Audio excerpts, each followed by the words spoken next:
જો સરકારી અધિકારી ઈચ્છે તો શું ન થઈ શકે, અને સરકારી અધિકારીઓની ઈચ્છા શક્તિ ઉપર જ આધારિત હોય છે કે ત્યાં અને તેમના વિસ્તારની અંદર કોઈ ખોટા કામ થવા દેવા કે નહીં. કોઈ ખનન માફિયાને 1 ઇંચ પણ જમીનમાં ખાડો ખોદવા દેવો કે નહીં, તે પણ સરકારી અધિકારી ઉપર જ આધારિત હોય છે. આજે આવા જ એક સરકારી અધિકારીની વાત કરવી છે, જે પોતે જ્યારે તેમને ડ્યુટી ત્યાં આગળ લીધી હતી તે વખતે આખો વિસ્તાર જે છે એ લગભગ ચાયણી જેવો થઈ ગયો હતો. ચાયણી જેવો એટલા માટે થઈ ગયો હતો કે બધે જ ખાડા કરી દેવામાં આવ્યા હતા, જે ભૂમાફિયાઓ છે, જે ખનન માફિયાઓ છે તેમના દ્વારા.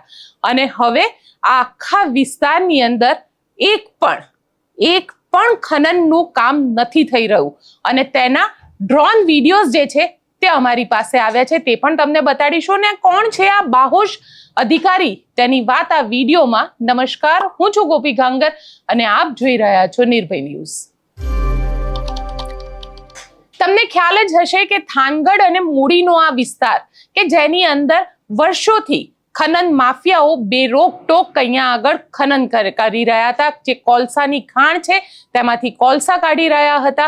ઘણી બધી વખતે આપણી પાસે સમાચાર આવતા હતા કે કોલસાની આ ખાણની અંદર પાણી ભરાઈ ગયું, માટી પડી ગઈ અને 5 મજૂરો દટાઈને મરી ગયા, 10 મજૂરો દટાઈને મરી ગયા. અત્યાર સુધીમાં કેટલા મજૂરો તે ખાણની અંદર દટાઈને મર્યા હશે તેનો કોઈ આંકડો સરકાર પાસે પણ નથી. આ ગેરકાનૂની ખનનમાં ક્યાંક ન્યાય લેવા માટે જો પરિવારવાળા પણ જતા ને તો આ ખનન માફિયા જે છે તે તેમને જાનથી મારી નાખવાની ધમકી આપતા હતા. જે સામાન્ય માણસ છે, જે મજૂર છે, તેના જીવનની કિંમત અહીંયા આગળ 2.5 લાખ 5 લાખ એવી નક્કી કરી દેવામાં આવી હતી. પણ પરિસ્થિતિ એ હતી કે ત્યાં આગળ કોઈ પણ પ્રકારે સરકારી કંટ્રોલ ન હતો, અને આ બધો જ કંટ્રોલ આવ્યો ત્યાં આગળ HT મકવાણા, જે ત્યાંના ડેપ્યુટી કલેક્ટર છે, તેમના આવ્યા બાદ ત્યાં આગળ આ કંટ્રોલ આવ્યો. અને સ્થિતિ અત્યારે એ થઈ કે થાનગઢ મૂડીના જે વિસ્તારો છે જ્યાં કોલસાની ખનન થઈ રહી હતી, આ ખનન અત્યારે સંપૂર્ણ રીતે બંધ કરી દેવામાં આવી છે તેમના દ્વારા. કારણ કે HT મકવાણા પહેલા એવા અધિકારી હતા જે પોતે કોલસાની આ ખાણની અંદર ઉતર્યા હતા.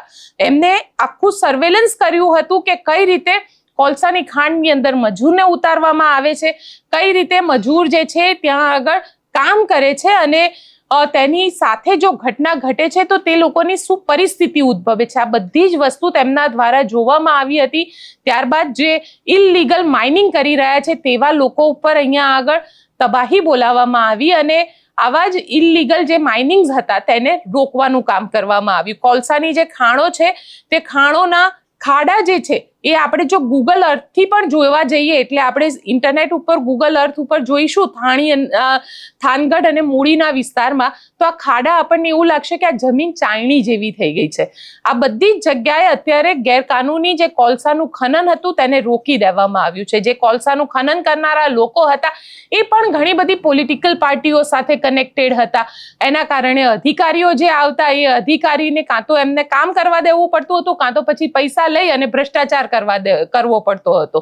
આ સ્થિતિ ત્યાં આગળ ઉદ્ભવી હતી, અને આ સ્થિતિની વચ્ચે HT મકવાણા ત્યાં આવ્યા. HT મકવાણા લગભગ એમને 1.5 થી પોણા 2 વર્ષનો સમય થયો છે, પણ આ 2 વર્ષના સમયગાળાની અંદર તેમને સાબિત કરી દીધું કે જો કોઈ અધિકારી ઈચ્છે તો આ બધું જ અહીંયા આગળ રોકી શકાય છે.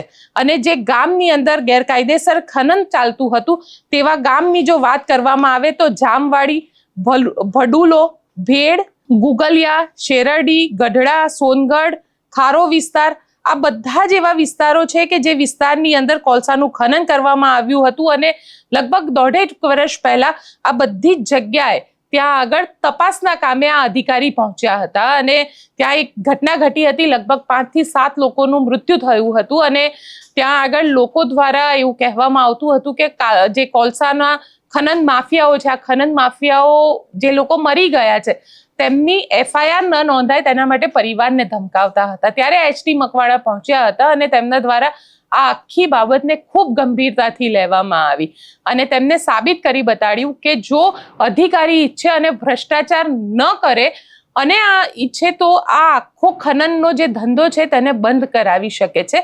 તેના જે ડ્રોન વિડીયોઝ છે તે ડ્રોન વિડીયો પણ હવે તેમના દ્વારા મૂકવામાં આવ્યા છે અને તેમના દ્વારા કહેવામાં આવ્યું છે કે આ ખનનનું કામકાજ જે છે એ લગભગ આ બંને વિસ્તાર એટલે થાનગઢ અને મૂડીનો આ જે વિસ્તાર છે ત્યાં સંપૂર્ણ રીતે બંધ કરી દેવામાં આવ્યું છે અને ડ્રોનથી આખું મોનિટરિંગ કરવામાં આવ્યું હતું. શરૂઆત જ્યારે ઇન્વેસ્ટિગેશનની કરવામાં આવી ત્યારે શરૂઆત ડ્રોનથી કરવામાં આવી હતી કે કેટલી જગ્યાએ આ ખનનનું કામ ચાલી રહ્યું છે, કારણ કે જ્યારે ડ્રોનથી હાઇટથી જોવામાં આવે છે ત્યારે દેખાય છે કે જે ખાડા છે ખાડાની બાજુમાં અમુક લોકો બેસેલા છે, ત્યાં આગળ ટ્રક આવે છે, ટ્રેક્ટર આવે છે, ટ્રોલી આવે છે, આ બધું જ ત્યાંથી સામાન લઈને જાય છે. એનો રસ્તો પણ નક્કી હોય છે કે આ રસ્તે તેને અન્ય જગ્યાએ પહોંચાડવામાં આવે છે. એટલે અત્યાર સુધીમાં સરકારને કરોડો રૂપિયાનો ચૂનો લગાડી ચૂકેલા ખનન માફિયાઓ ઉપર એચટી મકવાણા દ્વારા ક્યાંક લગામ કસવામાં આવી અને તેનું પરિણામ પણ મળ્યું અને પરિણામ ખૂબ સારું મળ્યું. એટલે જો અન્ય અધિકારીઓ પણ ઈચ્છે કે ઈમાનદારીથી કામ કરવું છે અને ઈમાનદારીથી અમે ઈચ્છીએ છીએ કે ગુજરાતને બિલકુલ નુકસાન ન જાય, આપણી જે પ્રકૃતિ છે, આપણા જે વસ્તુ છે, આપણું ખનન જે છે એ આપણી પાસે રહે અને તેને એક લીગલાઇઝ કરવામાં આવે, તો પછી એચટી મકવાણા જેવો વિલિંગ પાવર પણ જોઈએ અને એચટી મકવાણાએ કરીને બતાડ્યું.